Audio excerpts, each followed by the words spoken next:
네, 8시 34분입니다. 11월 13일, 11월도 중순입니다. 한림경제TV 시작하겠습니다. 여러분을 가장 사랑하는 방송, 여러분 잘 되시기를 너무나 소망하는 방송, 여러분께 도움되고자 애쓰는 방송입니다. 자, 금요일날 미국 시장이 참 인상 깊었습니다. 어떤 의미냐면요. 좀 미국 상승을 두고 좀 권위 있는 방송을 들어보니까 미국 증시가 금요일 날 나스닥이 2.1%나 상승했는데 딱히 이렇게 상승할 만한 이유가 없었다. 이렇게 해석을 하더라고요. 그러면서 산타랠리가 시작된 게 아니냐 이런 얘기인데요. 자, 10월의 저항대를 돌파하는 고개를 쏙 내밀고 있네요.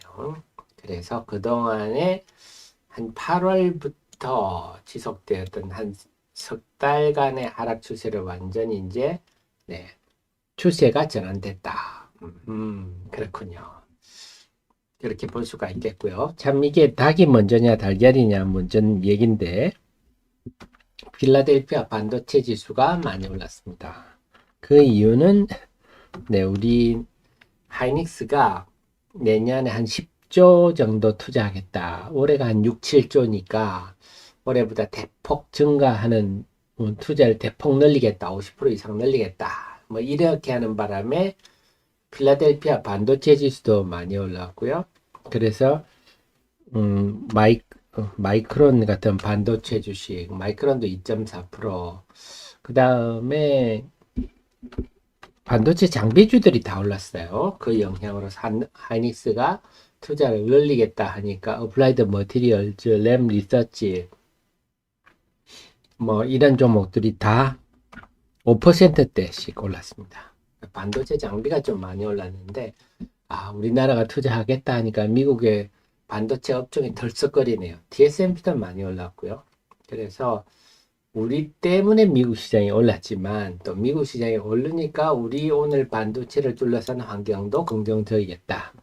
반도체 지금 D램 부분부터 반도체는 바닥을 찍고 확실히 돌아섰다. 이런 분위기입니다.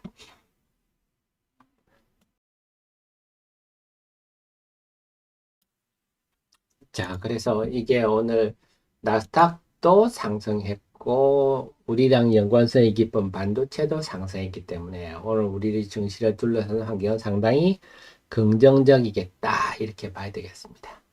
국제금리도 이제 하향 안정 추세가 뚜렷하고 다만 이제 일본 엔화가 우리를 조금 신경 쓰이게 하는데 엔화가 엔달러 환율이 올라가니까 원달러 환율도 조금 상승 분위기인데 그래서 굳이 뭐 흠을 잡자면 엔달러 환율이 자꾸 올라가는 것, 엔화 가치가 떨어지는 것, 이것이 조금 부담입니다만 뭐 전체적으로 무시할 수준이다. 그래서 금요일 날 미국 시장을 감안할 때 오늘 우리 시장은 또 지난주 화요일부터 목요일가 쭉 빠졌지 않습니까? 그렇다면 안 그래도 반등할 시점인데 미국 시장이 강세를 보여서 그리고 또 하나는 미국 시장 장 마감하고 나서 무디스에서 미국의 국가신용등급 전망을 하향했어요. 그래서 보면 전망을 안정적이해서 부정적으로 하향했다. 미국도 참 여야의 그 격돌이 좀 극심한 모습인데요. 그래서 이번 주에도 뭐 셧다운 이런 얘기도 있고 좀 얘기들이 있습니다만 요거 때문에 이것 때문에 혹시 오늘 나스닥 선물이 크게 하락하면 어떡하지 했는데 나스닥 선물은 별다른 늘 싸우는 거다 이렇게 생각하는 것 같아요. 우리나라도 비슷한데요. 그래서 나스닥 선물도 별다른 반응을 보이고 있지 않아서 무디스의 국가 신용 등급 전망 하향에 대해서는 주시장이 별다른 반응을 보이지 않고 있다. 그렇다면 오늘 그래서 저는 나스닥 선물이 한 1% 이상 빠져버리면 금요일 날 오른 거 이건 맹창 도루묵 된다 생각했는데요. 그렇지 않을 것 같습니다. 그래서 오늘 우리 시장을 둘러싼 환경은 상당히 긍정적이다. 자, 그 속에서 오늘 한번 데일리 보겠습니다. 자, 그 속에서 오늘 이제 해외 시장 얘기부터 그래서 해외 시장 지난주까지 보면요.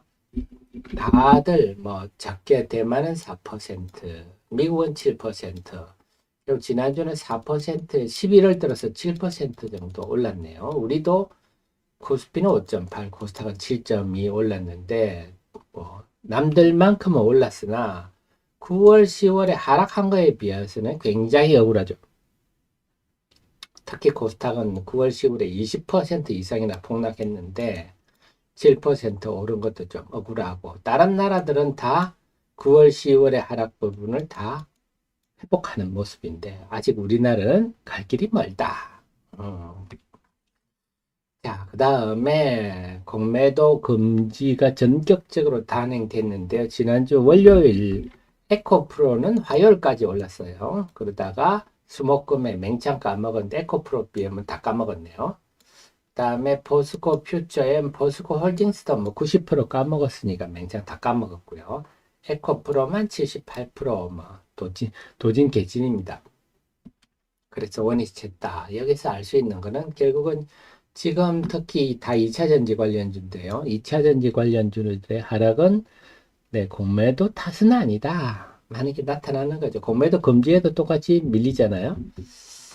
그래서 막 일부에서는 본인의 일부 유명 유튜브는 본인의 잘못을 가지고 탓하려고 공매도 탓을 하지만 사실 공매도가 전체 공매도 비중 전체 시가총액 차지하는 비중은 미미합니다.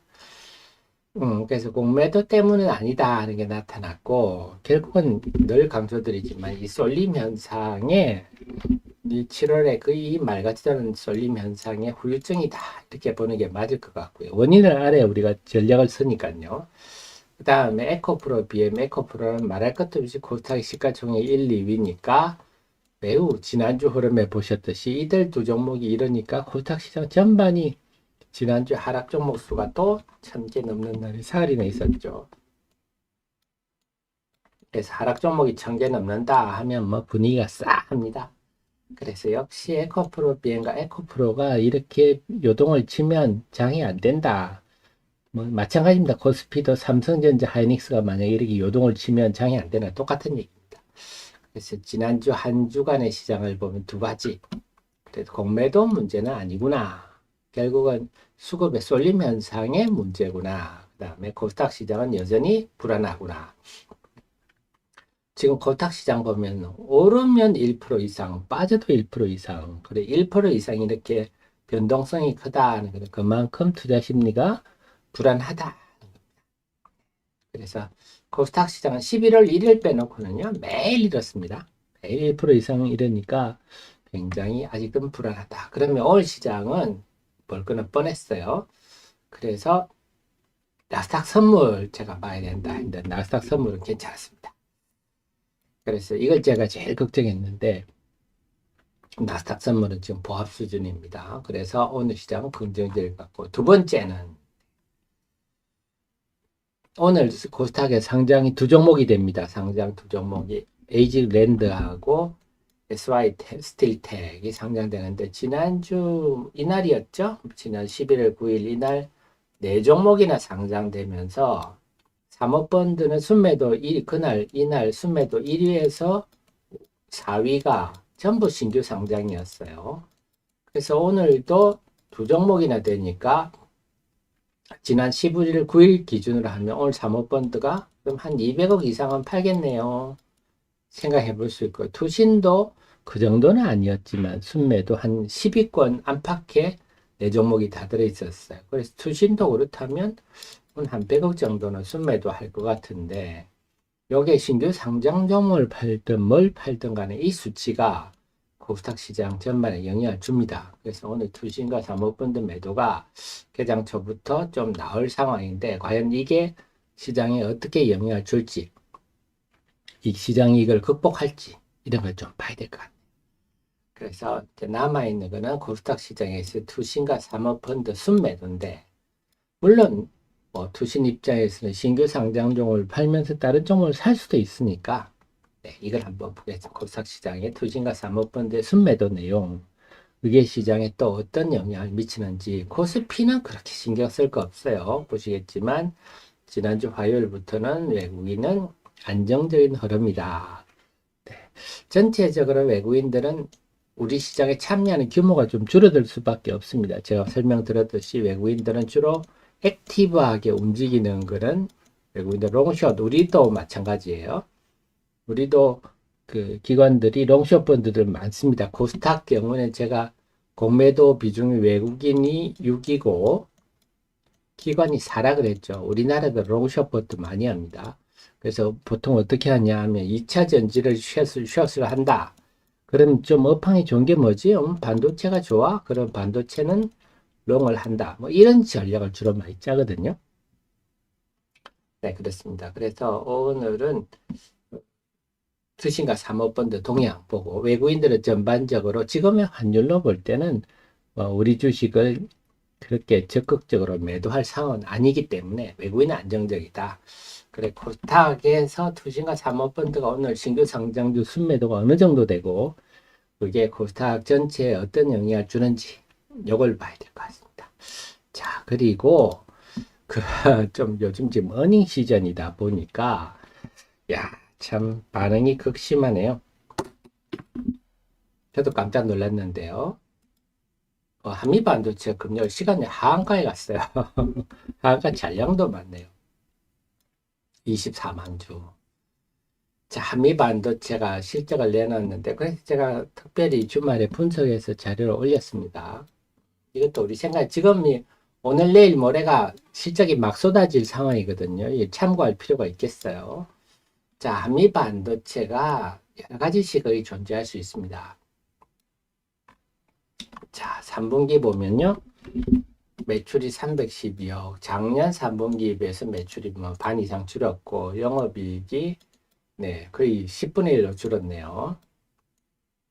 자, 이러다 보니 이게 이제 어닝 쇼크다 하는데, 이렇게 볼 수도 있어요. 3분기가 실적이 안 좋을 거는 다 알고 있던 일이 아니냐. 이렇게도 볼 수가 있고. 그런데 또 하나는 제가 여기 때 리포트에 썼지만, 자, 해외 한미 반도체 같은, 자, 결국 지금 TC 본드가 핵심입니다. 본드는 붙이는 거잖아요. 그래서 지금 D램을 쌓아 올리는 게 HBM이니까 쌓아 올리면 여기서 붙이거든요. 여기 TC 본드가 역할을 하는데, HBM은 급성장을 하는 것은 사실인데, 그러니까 TC 본드도 SK 하이닉스가 투자를 하면 TC 본드도 수요가 늘겠죠. 그런데 문제는 그걸 지금 예상 실적을 보면 올해 지금 순이익이 많이 있는 거는 이거 HPSP 때문에 그래요. HPSP를 주식을 매도 가능 증권으로 하는 바람에 그 차익만큼 순이익으로 반영을 해버린 거거든요. 숫자 노름이죠. 그 내년에 결국 2024년이 2021년 정도의 실적으로 회복하는 시기가 되는데, 그죠? 지금 6만 원대니 PE는 50배가 넘잖아요. 해외 한미 반도체보다 TC 본드에 뛰어난 회사들, 한미 반도체는 아직은 선진국 회사들을 따라가는 입장이에요. 네, 지금 TC 본드는 역시 일본, 네, 시바우라, 신카와 도레이, 그다음 베시, ASMAT, MPT 이쪽이 강자들이고요. 이제 한미 반도체는 따라가는 입장인데, 이들이 보통 한 26배에서 34배 PER이 받고 있는데, 지금 벌써 내년도 실적을 감안하더라도 50배 이상 받고 있다. 시가총액이 지금 6조가 넘거든요. 그래서 그런 고민을 던져줄 것 같아요. 야, 이걸 좀 미래를 다 반영한 거 아니야? 이런 고민도 있을 수도 있지 않느냐. 이런 생각이긴 한데요. 어쨌거나 한미 반도체는 시간 외에 하한가를 했지만 그건 조금 과민 반응이 아닌가 싶습니다. 3분기 실적이 안 좋을 거는 다 알고. 근데 지금 한미 반도체에 대해 하이닉스가 투자를 늘리겠다 하니까 또 긍정적인 측면이 있어서 오늘 한미 반도체 주가가 어떻게 될지 이걸 좀 우리가 좀 유심히 봐야 될 것 같고요. 또 왜냐 하면 최근에 파두란 종목이 한번 지금 시끄럽지 않습니다.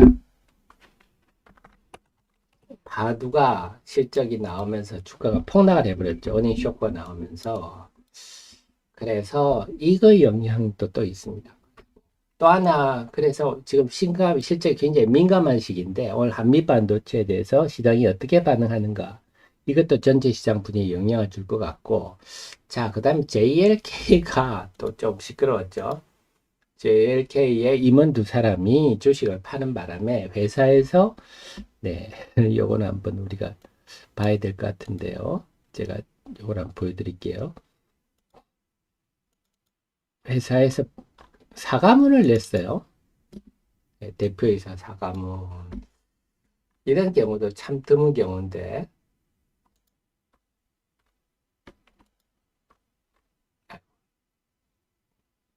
다시 한번 해야 되겠네요. 네. 그래서 뭐 제가 뭐 들었지만 이 사과문까지 낼 일은 아닌 것 같은데, 뭐 회사 임직원이 주식 팔 수도 있는 건데 4월에 받은 스톡옵션을 이번에 팔았는데, 제가 뭐 대표이사 마음은 알겠어요. 대표이사님은 지금 10월 26일 날 식약처로부터 비급여, 이건 정말 비급여 이거 받으려면 몇 년을 고생해야 되는 거거든요. 그 성과물이 나와서 이제 잔치를 벌이는데 남들로부터 좀 의심을 받을 만한 일을 해버리니까 속상하겠죠, 대표이사님이. 그래서 좀 개강된 어투에 사과문을 냈는데, 뭐 일단은 주주들을 이렇게 생각한다는 마음 가만히 있는 것보다 나은데 조금 더 세련되게 대응했으면 좋겠는데, 어쨌든 11월 22일은 NH증권이 주관사가 돼서, 주관사라 할까요? 네, 그래서 IR합니다. 그래서 지금 11월 들어서 뭐 처방이 어떻게 나오고 이런 얘기도 나올 것 같아서, 전체적으로 이것도 한미약품, 한미반도체 비슷한 내용입니다.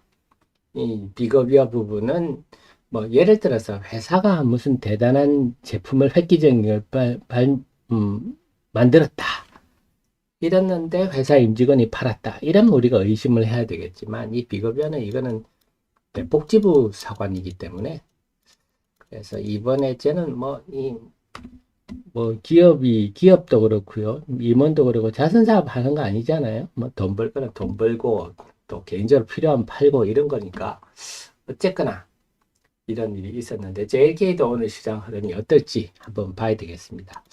그래서 지금 실적이라든지 이런 게 오늘 내일 모레까지 다 나옵니다. 지금까지 실적 발표하는 회사들 다 나오고, 참 그거 하나 더 갈 중앙첨단 소재도요, 실적과 관련해서 좀 설명을 드리면, 여러분 이 분기보고서 들어가시면요, 자, 중앙첨단 소재는 지금 투자 환기 종목을 벗어나느냐 안 벗어나느냐가 굉장히 관건 아니겠습니까? 그게 핵심인데, 여러분 보시겠지만 보통 우리가 실적을 볼 때는 연결 실적을 봅니다. 일반적으로 실적은요. 근데 투자 환기 종목이라든지 관리 종목이라든지 이런 것들의 조치는 개별 재무제표로 하는 거예요. 그래서 들어가 보시면, 이번에 제가 어닝 서프라이즈다 설명을 드린 게 뭐냐면, 개별 재무제표에서 영업이익이 핵심이거든요. 영업이익이 3분기에 10억 7천만 원 나서 누적으로도 흑자전을 했다, 이런 거. 그럼 여기서 이제 마음 편해지는 거죠. 만약에 지금은 3분기 흑자가 날까, 만약에 3분기에도 누적이 예를 들어서 뭐 한 5억 정도 적자다 이래 버리면, 4분기 어떻게 되지? 이게 올해도 이제 4분기에 적자가 나면 관리 종목 가는데 막 이런 걱정이 올 수 있는데, 3분기에 아예 이렇게 흑자 전환해 버리니까, 누적 흑자 전환해 보니까 마음이 편하죠. 4분기는 그동안 좀 이연된 것까지 반영이 되기 때문에 4분기는 영업이익이 좀 크게 나올 거다는 분석들입니다. 그래서 지금은 이제 어닝 시즌입니다. 지금까지 실적 안 나온 회사들 오늘 내일 모레 다 쏟아지는데요. 지금 한미 반도체, 뭐 중앙첨단 소재 이런 것처럼 지금 각 기업들 파도도 최근에 그랬고요, 변화가 많을 겁니다. 그래서 이제 실적이 안 나온 회사들 쫑긋 세우면서 빨리 대응을 잘 하셔야 될 것 같아요. 자, 그래서 지금 오늘 내일 모레 실적이 쭉 나올 거니까 실적에 따라서 지금 매우 민감한 반응을 하고 있기 때문에 우리도 실적을 좀 유심히 지금까지 실적 안 나온 애들 유심히 보면서 대응해야 되는데 전체적으로는 오늘 시장은 반등장이다 봐야 되겠습니다. 지난주에 많이 빠졌기 때문에 나흘 연속 빠졌으니까 조금 심했죠. 그래서 오늘은 지난주 월요일 그랬던 것처럼 이제 강세장이 전개될 것 같은데 일단은 아무래도 좀 반도체 쪽이 유리할 것 같아요. 미국 시장 기류를 볼 때. 그 다음에 전체적으로는 개별 종목들 실적에 따른 변화가 좀 많을 것 같다. 오늘 아침에 봤던 종목 중심으로 시장의 반응이 어떨지 한미 반도체라든지 JLK라든지 왕첨단 소재라든지 그 외 여러 종목들의 실적 중심으로 뭔가 좀 종목 중심으로 갈 것 같은데요. 분위기는. 그리고 제가 공매도의 금지 영향은 이제부터다 저거 설명을 드렸는데요. 공매도 금지로 인해서 이전의 종목들이 공매도 과열 종목들이 쇼커버링 하냐 이 문제는 이제 의미가 없고 앞으로 이제 오르는 종목에 대해서는 공매도가 안 나오거든요. 그래서 지난주에 위메이드나 크랩톤에 봤듯이 실적이 좋은 종목은 생각보다 세게 올라갈 수가 있어요. 그래서 그것도 염두에 두셔야 되겠습니다. 자, 그럼 지금 9시 55분인데요. 잠깐만요. 제가 그러면 잠시 제가 개인적인 일을 보고 생리적인 일을 보고 9시부터 개장 방송 시작하겠습니다.